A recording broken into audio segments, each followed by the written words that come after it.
이제 우리 다 같이 묵상 기도하심으로 안식일 환영 예배를 시작하시겠습니다.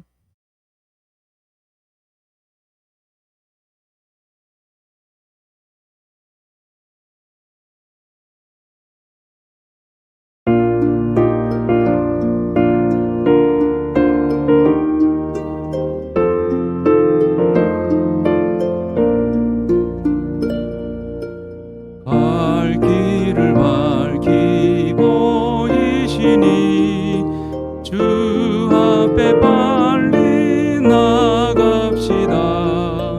우리를 사랑하시는 주 오노라 하시네. 죄악 벗은 우리 영혼은 기뻐 뛰며 주를 보겠네.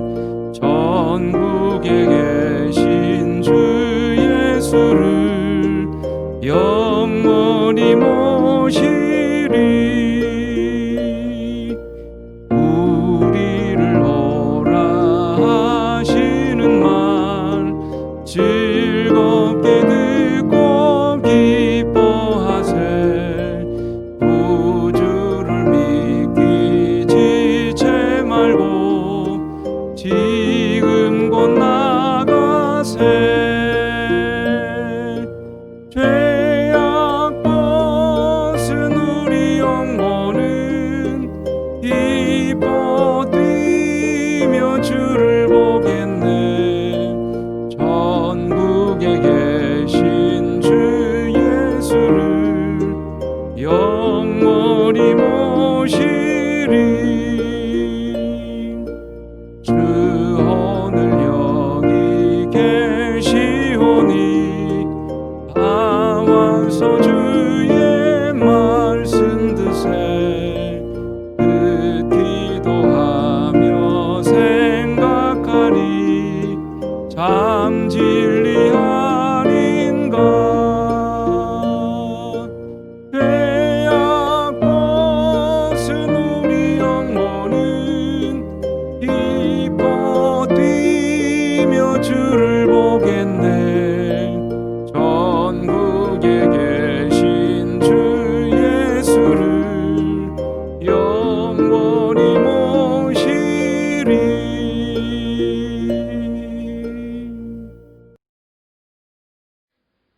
감사하신 아버지 하나님, 오늘 하루도 서천교회 모든 성도님들을 각 가정에서 돌봐주시네 감사합니다. 사고와 질병이 많은 세상이지만 늘 강건하게 지켜주시고 또 코로나19로부터 보호해주셔서 감사합니다. 코로나19가 빨리 종식되기를 간절히 기도드립니다.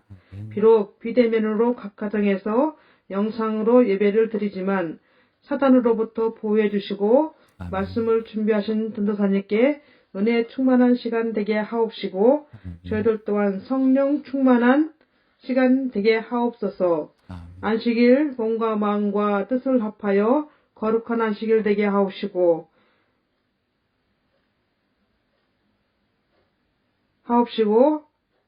주님께서 이 안식일 또한 함께 하여 주시옵시기를 예수님 이름으로 간절히 기도드립니다. 아멘.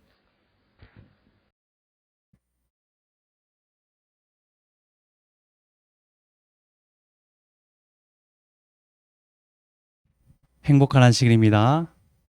우리 각 가정에서 예배를 드리는 모든 서천교회 성도님들 진심으로 환영합니다. 이렇게 수많은 그런 또 단상에 서봤지만 막상 이렇게 카메라 앞에 서니 또 떨리기도 하고 또 감회가 새로운 것 같습니다.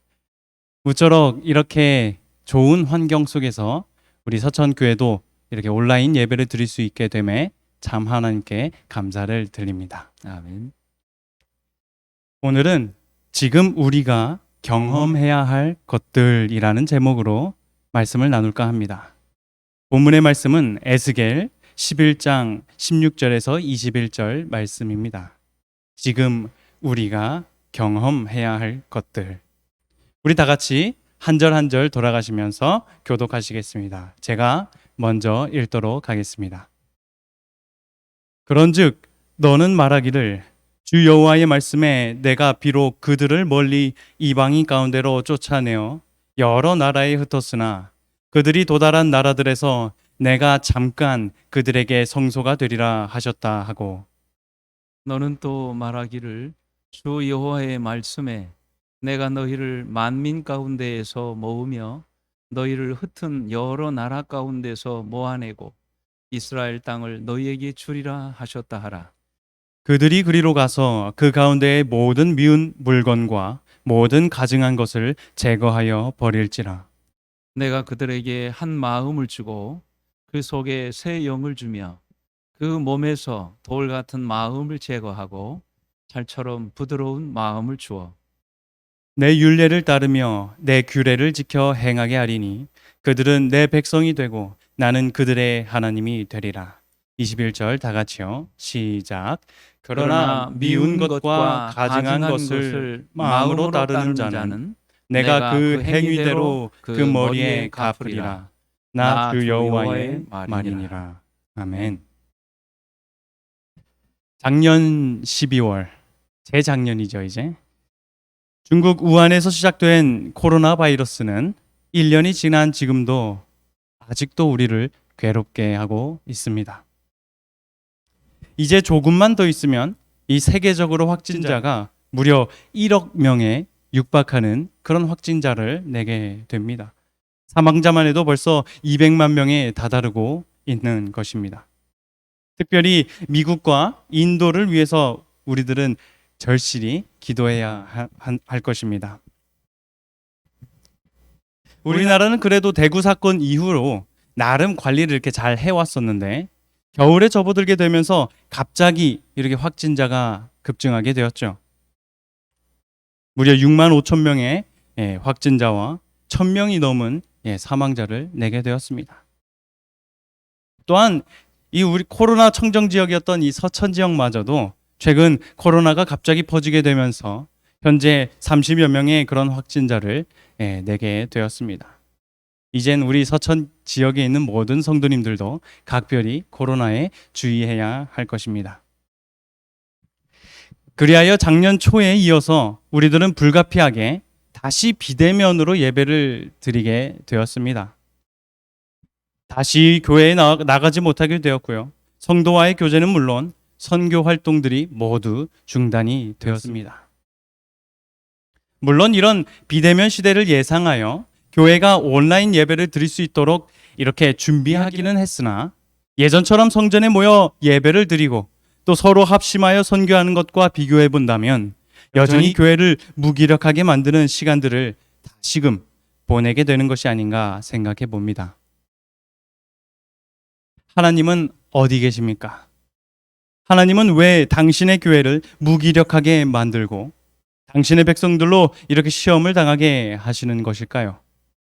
이런 종교적 사색들로 지필된 이런 종교 서적들이 오늘날 우리 그리스도인들에게 인기가 많은 것은 바로 이러한 질문이 우리 신앙인들에게 참 중요한 것이기 때문일 것입니다.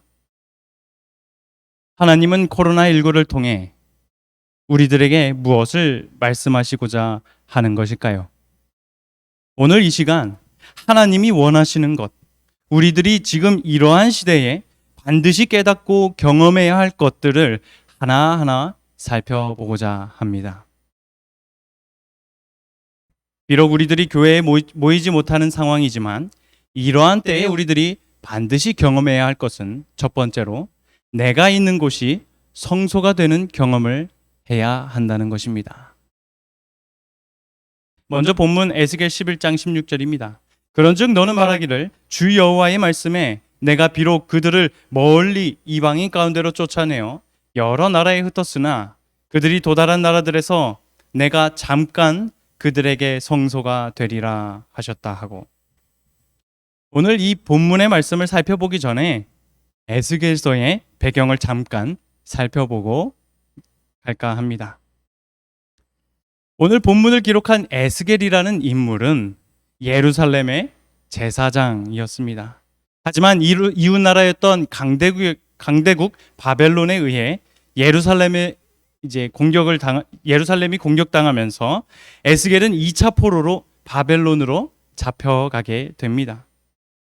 1차 포로 때는 다니엘과 같은 그런 귀족과 또 왕족들이 포로로 잡혀갔다면 2차 때에는 이런 에스겔과 같은 제사장들이 주로 잡혀간 것이죠. 여튼 그렇게 포로로 잡혀간 지 5년이 되던 해에 에스겔은 바벨론에 있는 유대인 난민촌 근처에서 한 환상을 보게 됩니다. 큰 폭풍과 구름 속에 기이하게 생긴 이 네 생물과 네 개의 바퀴가 있는 그런 모습을 환상을 보게 된 것입니다. 그리고 에스겔은 이 생물들의 날개가 눈부신 단상을 받치고 있고 그 위에 보좌가 있는 모습을 보는데 그 보좌 위에는 불처럼 빛나는 사람과 같은 자가 앉아 있음을 보게 됩니다. 그 광경을 목격한 에스겔은 이렇게 말하죠. 이는 여호와의 영광의 형상의 모양이라. 내가 보고 엎드려 말씀하시는 이의 음성을 들으니라. 하나님이 어디에 임재하신 것입니까? 바벨론에 임재하신 것입니다. 그 모습을 에스겔이 보게 된 것이죠. 하지만 참 궁금합니다. 늘 예루살렘에 있는 법궤나 성소나 성전에 임재하셨던 하나님께서 왜 본문에서는 예루살렘으로부터 무려 1600km나 떨어져 있는 이방 나라, 그것도 예루살렘을 공격하고 당신의 백성들을 괴롭히고 있는 이 바벨론에 임재하셨던 것일까요? 그 이유는 특별히 에스겔 8장에서 11장이 잘 기록이 되어 있습니다. 하나님께서는 환상을 통해 에스겔에게 당시 예루살렘의 모습을 보여줍니다. 에스겔은 그들은 최소 포로로 잡혀간 형제들을 위해 기도하고 더욱 신실히 하나님을 예배하고 있을 줄만 알았지만 오히려 하나님의 백성들이 하나님 보시기에 가증한 일들을 하고 있었던 것이었죠. 이스라엘 백성들이 질투의 우상을 숭배했습니다.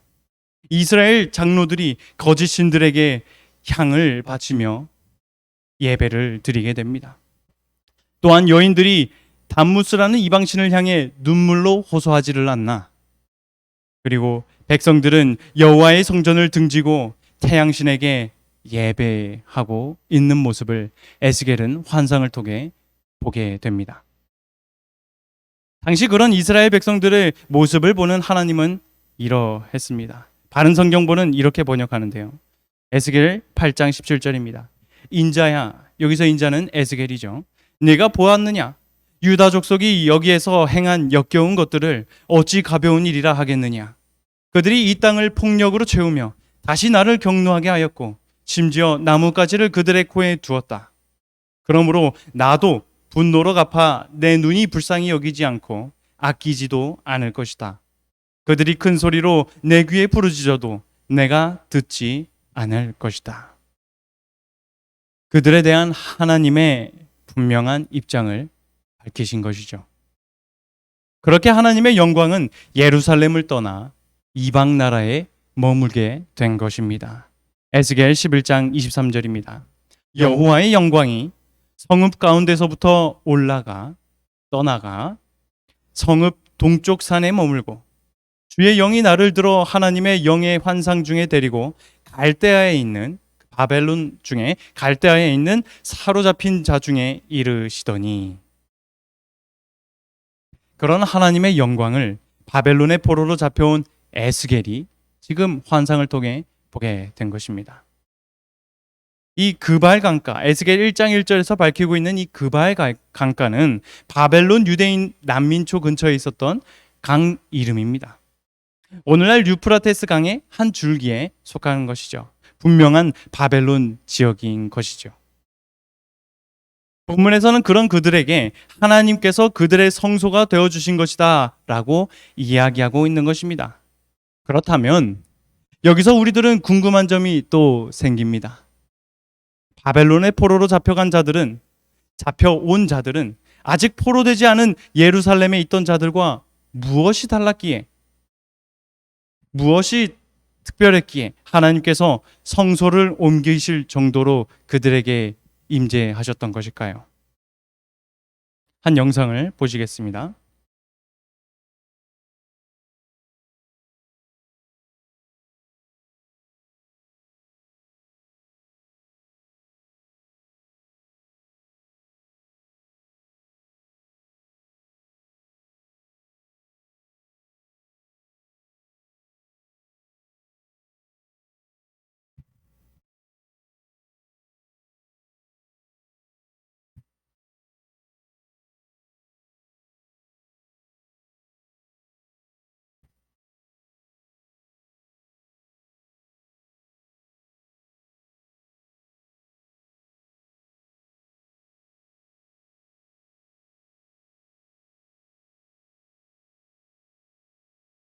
최근 예루살렘 성지박물관은 특별한 유적들을 이렇게 발견하게 됐죠.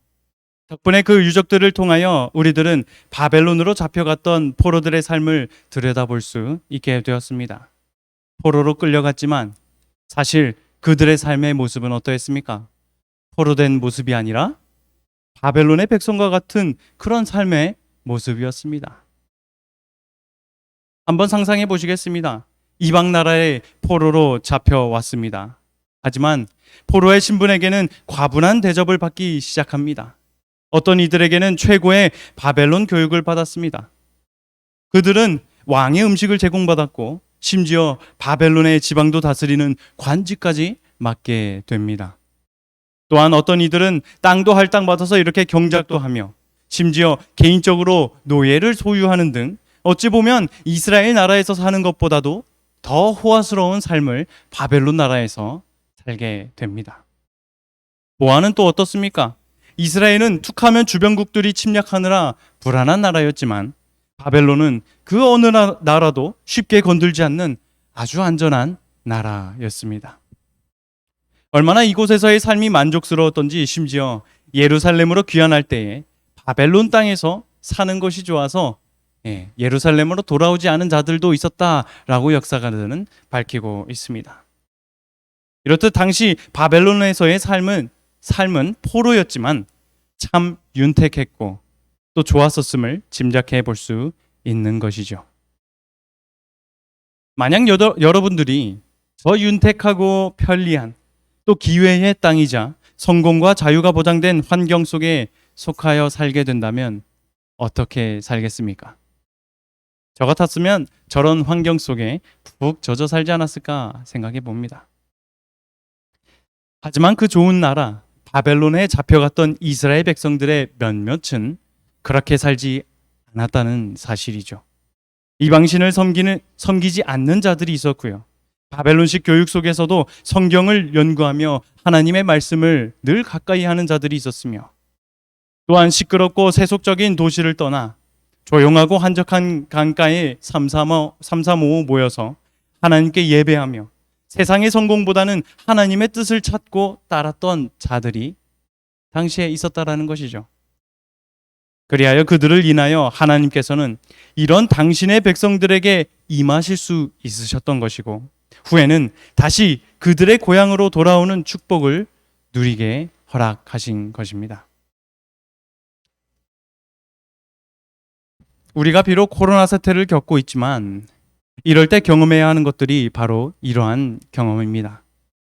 우리들이 있는 환경이 지금 어떠한 곳이든 하나님을 모시고 그 장소가 하나님의 성소가 되게 하는 그러한 경험 말입니다.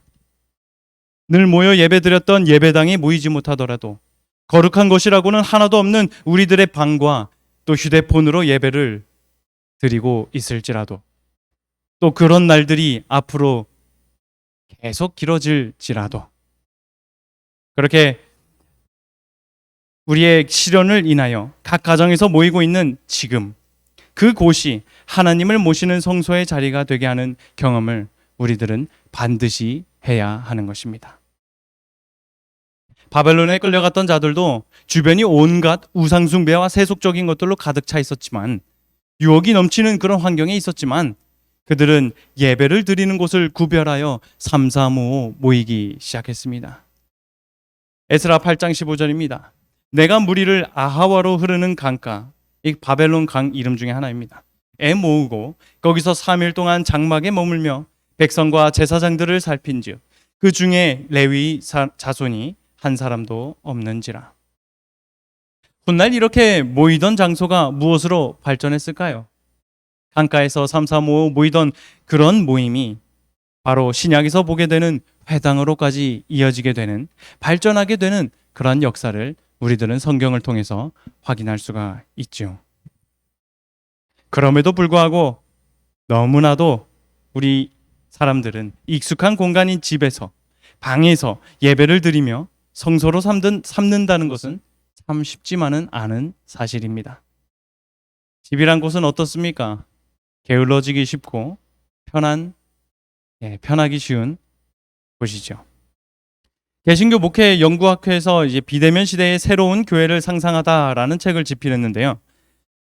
그 내용 중에 집에서 하나님 경험하기라는 그런 부분이 있습니다. 이러한 고민에 대한 해결책을 이제 소개를 하기를, 절대적인 답은 아닐지라도 한번 시도해 보면 좋을 방법이다 한번 생각이 들어 소개합니다. 이렇게 씁니다. 이 글에서 제안하고자 하는 것은 집안에 작은 제단을 만드는 것이다. 작은 탁자에 차분한 색상의 천을 덮고 그 위에 십자가와 초, 성경책만 놓아도 좋다. 매일 아침이나 밤에 그곳에 잠시 머물면서 기도를 하는 습관이 생긴다면 성스러움과는 거리가 먼 것처럼 느껴지던 일상의 공간에 하나님의 임재를 상징적으로 보여줄 수 있는 장소가 마련된 것이다. 성도 여러분, 여러분이 계신 곳이 성소가 될 수 있도록 무엇이든 노력해 보시길 간절히 소망합니다. 방 하나를 거룩하게 구별해 보는 것은 어떻습니까? 그런 여유의 방이 없다면 예배용 식탁과 기도 방석 등을 이용해 의미 있는 공간을 구별해 보시길 바랍니다. 그리고 그 공간에서 하나님께 기도하며 이 시대를 위한 말씀을 연구하여 묵상해 보시길 바랍니다. 그렇게 할 때에 비대면이라는 이런 위기 속에서도 오히려 우리 각 개인과 가정이 하나님의 성소가 되는 경험을 하게 되어 하나님이 보시기에 아름답고 마지막 시대에 오히려 축복을 받고 빛의 통로가 되어 믿음의 성도들이 될 수 있는 우리 모두가 되길 간절히 소망합니다. 비록 우리들이 교회에 모이지 못하는 상황이지만 이러한 때에 우리들이 경험해야 할 것 두 번째는 마음속 우상들을 제거하는 경험을 해야 한다는 것입니다. 본문입니다. 너는 말하기를 주 여호와의 말씀에 내가 너희를 만민 가운데서 모으며 너희를 흩은 여러 나라 가운데서 모아내고 이스라엘 땅을 너희에게 주리라 하셨다 하라. 그들이 그리로 가서 그 가운데 모든 미운 물건과 모든 가증한 것을 제거하여 버릴지라. 본문의 이 미운 물건이라는 말은 하나님이 보시기에 몹시 싫은 것, 가증한 것을 의미합니다. 이 단어가 구약 성경에서 28회 이제 사용이 되었는데요. 그 사용 용례를 보면 항상 우상 숭배에 관련된 단어로만 쓰였다는 것입니다. 말 그대로 우상이라든지 우상에게 드리던 제물이었던지 그런 때 쓰이던 단어가 바로 이 미운 물건인 것입니다. 그리고 가증한 것이라는 단어는 구약에서만 더 많이 이제 120회 정도 쓰일 정도로 언급이 되었는데요. 이 단어는 방금 살펴본 미운 물건의 의미를 당연히 포함하여 더 넓은 의미로 사용이 되었습니다. 특별히 이 단어는 잠언에서 많이 표현이 되었는데요. 잠언 기자는 하나님께 드리는 기도마저도 하나님의 말씀을 순종하지 않는 자들에 의해 드려질 경우에 그것 또한 가증한 것이다 라고 이야기합니다. 잠언 15장 8절은 이렇게 이야기하죠. 악인의 제사는 여호와께서 미워하셔도 정직한 자의 기도는 그가 기뻐하시느니라. 또 다른 곳을 살펴보겠습니다. 신명기 25장 16절과 잠언에는 이렇게 이야기합니다. 도덕적으로 악용하는 일, 또한 두 마음을 가진 것과 강팍한 것, 오만과 속임과 거짓 증거와 불화를 조성하는 것, 또 악한 생각과 하나님을 무시하거나 그의 명령을 어기는 모든 것, 이것들이 바로 가증한 것이다 라고 이야기하고 있는 것이죠.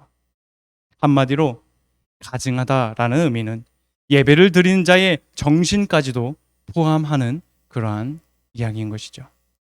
이스라엘 백성들이 성전에서 예배를 드리고 있었다 할지라도 그들의 정신과 마음이 우상에게 향했을 때 그 모든 예배 행위들은 하나님 보시기에 가증한 행위들이었던 것이죠. 하지만 하나님께서는 당시 예루살렘과 그분의 성전에서 우상 숭배하며 가증한 일들을 하고 있는 자들을 바벨론의 포로로 잡혀간 자들을 통하여 회개하게 하시고 변화시킬 것이었습니다. 역사적으로 이스라엘 백성들은 예루살렘에 돌아온 후에 우상 숭배를 혐오한 일을 통해 성취합니다. 그들은 우상에게 마음이 뺏기지 않도록 아내로 맞이했던 이방 여인들과 헤어지는 결단을 하기도 했고, 또한 11조를 드림으로 그들의 현실적인 부분까지도 하나님께 맡기며 안식일을 구별하며 성전에 진치고 있었던 그런 장사치들을 다 내쫓고 제사장들을 정결케 하며 예배일을 거룩하게 하는 등 그들은 하나님 보시기에 밉고 가증한 것들을 다 치워버리는 계획을 성취하게 됩니다. 그렇기에 하나님의 성전은 무너지고 이방 나라의 포로로 잡혀가는 참 이상하고 이해가 가지 않는 일을 이스라엘 백성들이 겪어야만 했지만, 사실 그러한 시간들은 훗날 돌아보았을 때 오히려 하나님께 돌아와 그들의 신앙과 믿음이 더욱 똑바로 설 수 있도록 하시기 위한 하나님께서 계획하신 특별한 교훈의 시간이자 은혜의 시간, 축복의 시간이 되었던 것입니다. 이런 이야기는 우리들에게도 동일한 메시지를 주고 있다는 사실을 우리들은 기억해야 하는 것입니다. 코로나로 인하여 예배를 드리지 못하는 상황을 먼저 기억하기 전에, 코로나 이전 우리들이 정상적으로 하나님의 성전에 올라 예배하던 우리들의 모습을 먼저 돌아보자라는 것입니다.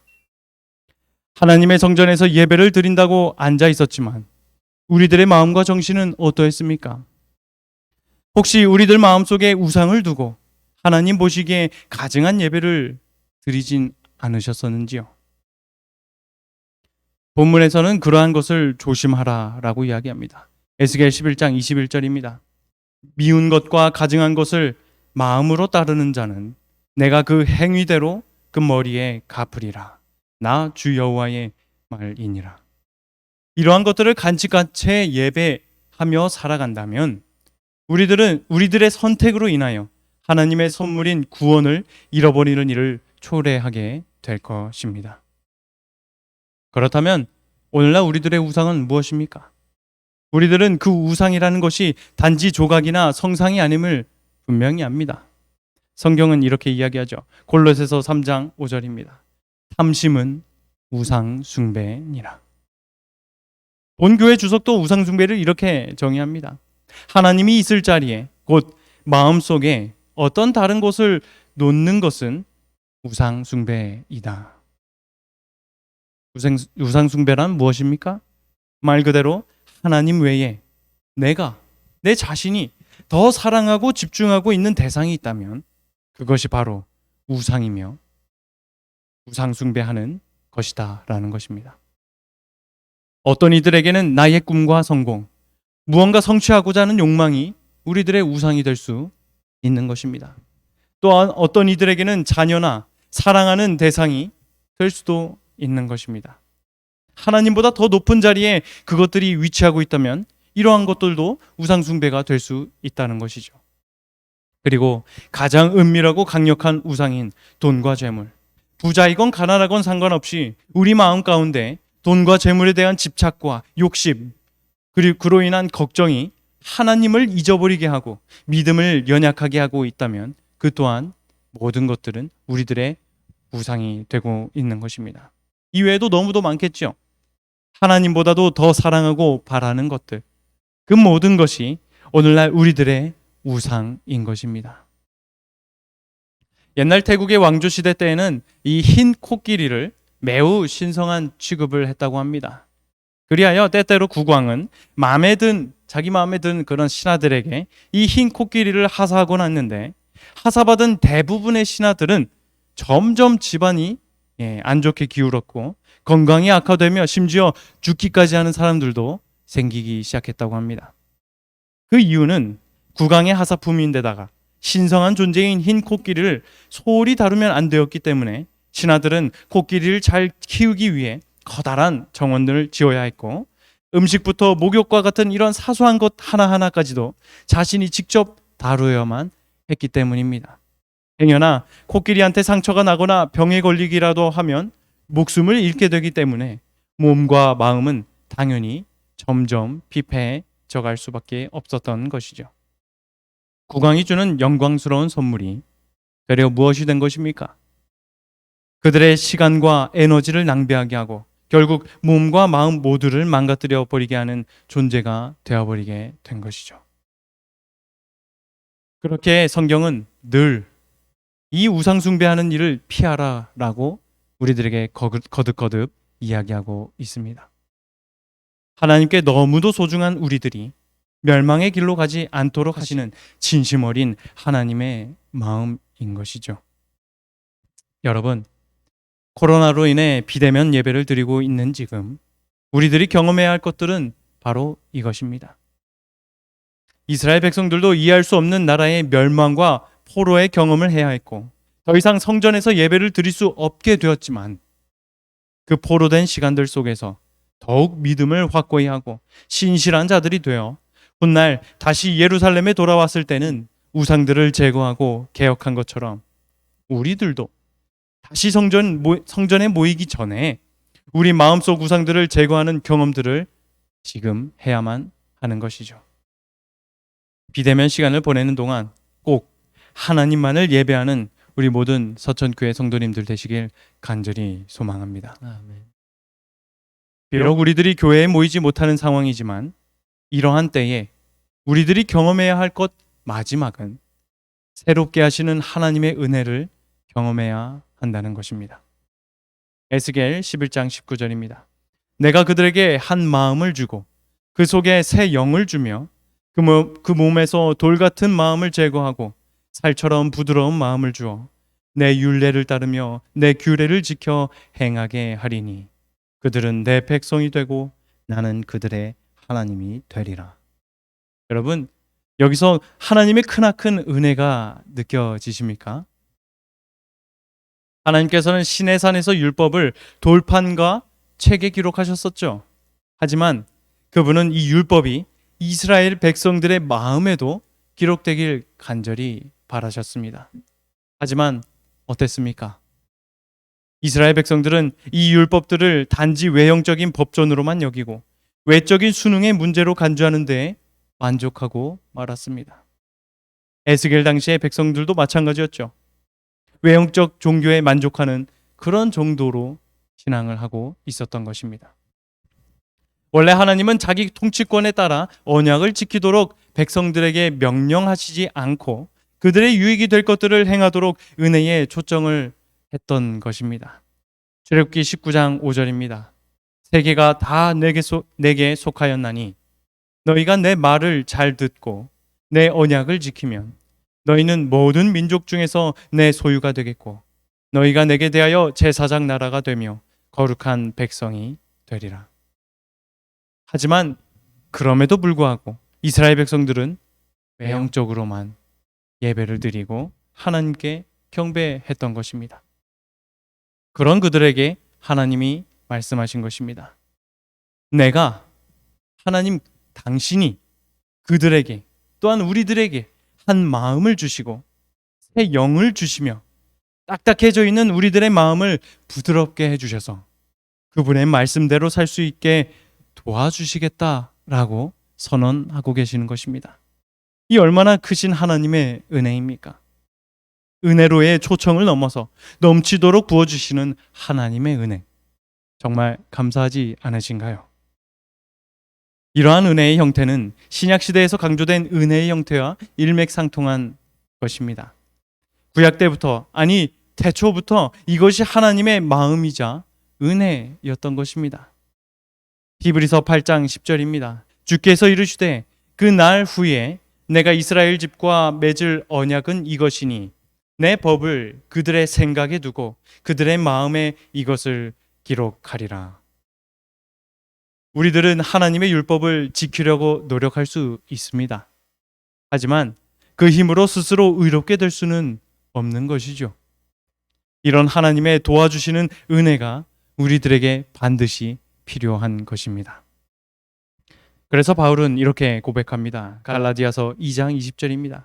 내가 그리스도와 함께 십자가에 못 박혔나니 그런즉 이제는 내가 사는 것이 아니요 오직 내 안에 있는 그리스도께서 사시는 것이라. 이것이 바로 우리 그리스도인 생애의 비결이 되어야 하는 것입니다. 오직 내 안에, 자아가 아닌 그리스도께서 사시는 것. 고린도 후서의 말씀처럼 그분이 우리 안에 있게 될 때에 그분의 사랑이 우리를 강권하는 그러한 경험. 결국 그리스도의 의가 우리의 생애에 실현되는 것입니다. 바울은 이렇게 고백하죠. 로마서 8장 3절입니다. 율법이 육신으로 말미암아 연약하여 할 수 없는 그것을 하나님은 하시나니 곧 죄로 말미암아 자기 아들을 죄 있는 육신의 모양으로 보내어 육신의 죄를 정하사 육신을 따르지 않고 그 영을 따라 행하는 우리에게 율법의 요구가 이루어지게 하려 하심이니라. 아멘. 그리고 그로 인하여 우리들은 비로소 성령의 열매를 맺을 수 있게 되는 것입니다.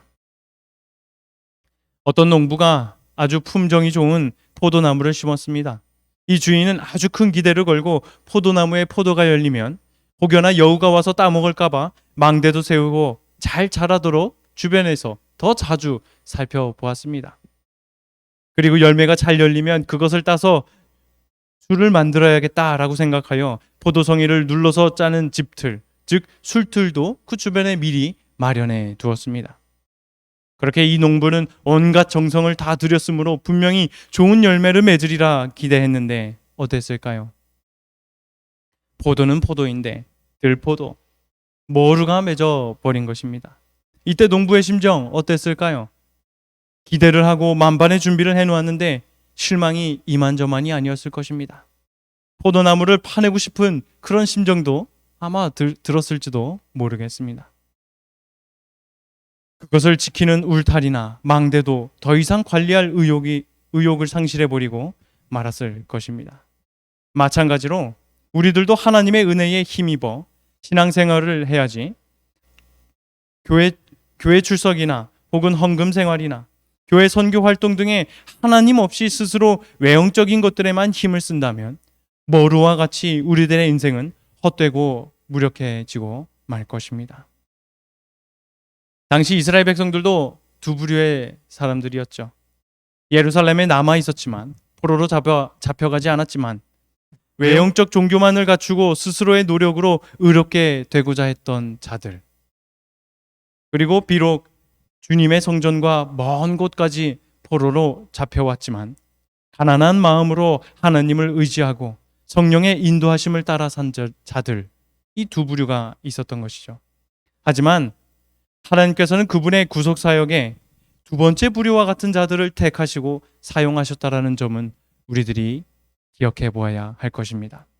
그런 그들이 있었기에 이스라엘은 멸망하는 것처럼 보였지만 이내 회복될 수 있었고 예수님의 초림을 맞이할 수 있게 되는 그런 역사도 우리가 맞이할 수 있게 된 것입니다.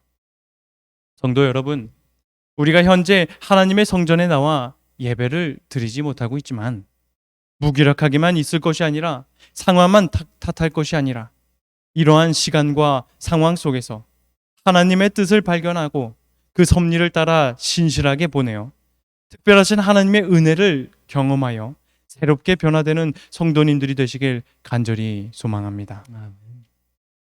이제 말씀을 정리해 볼까 합니다. 앞으로 시대는 비대면 시대로 점점 바뀌어갈 것입니다. 이 코로나와 상관없이 말이죠.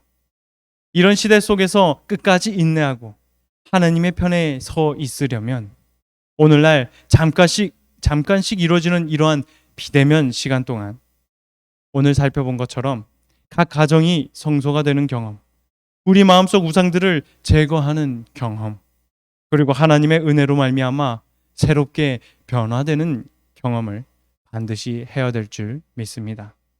이렇듯 각자 있는 곳에서 하나님의 특별한 훈련들을 잘 감당하게 되어 이 마지막 시대에 쓰임 받는 남은 자들, 주님의 선택받은 성도님들이 되길 간절히 바라며 말씀을 마치도록 하겠습니다. 우리 다 같이 기도하시겠습니다. 하늘에 계신 아버지 하나님, 다시 코로나로 인하여 우리들이 비대면 예배를 드리고 있습니다. 또 좋아지는 것 같아 보이지만 또 언젠가 또 이런 시대가 다가올지 모르고 또 그런 두려움 가운데 우리들이 지내고 있습니다. 주님, 무엇보다도 그 두려움 가운데 있는 우리들에게 함께하여 주시옵시고 무서워하지 않고 두려워하지 않을 수 있도록 용기를 허락하여 주시옵소서. 아멘. 그리고 이렇게 각 가정에서 주님의 성전에 오르지 못할 때에 오늘 말씀처럼 각자 있는 곳에서 가정이 하나님의 임재가 이루어지는 성소가 될 수 있는 경험을 할 수 있도록 아버지 인도하여 주시옵소서. 아멘. 또한 성전에 나오더라도 우리들 마음 가운데 우상을 가지고 예배를 드렸다면 이제 이러한 시간 동안 하나님과 홀로 기도하며 말씀을 연구하며 보낼 때에 성령님 우리의 마음속 가운데 임재하여 주시옵시고 다시금 성전에 오를 때에 정말 새롭게 변화된 그런 마음으로 하나님께 예배를 드릴 수 있도록 아버지 또한 인도하여 주시옵소서. 아멘. 이 모든 것들 우리들이 노력은 할 수 있습니다만 의롭게 될 수 없음을 우리들은 고백합니다. 그러기에 하나님의 더 없는 은혜가 필요합니다. 우리들에게 넘치는 은혜를 내려 주시옵시고 이 시대에 정말 흩어져 있는 모든 주님을 믿는 주님의 자녀들에게 임재하셔서 정말 하나님의 은혜에 감사하고 기쁨을 가지고 이 마지막 시대에 하나님의 사명을 감당하기에 부족하지 않은 자들이 될 수 있도록 아버지 인도하여 주시옵소서. 아멘. 이 안식일 각 가정에게 함께 하시며 또 축복을 받을 수 있도록 허락해 주시길 하늘에 계신 예수님의 이름으로 간절히 기도합니다. 아멘.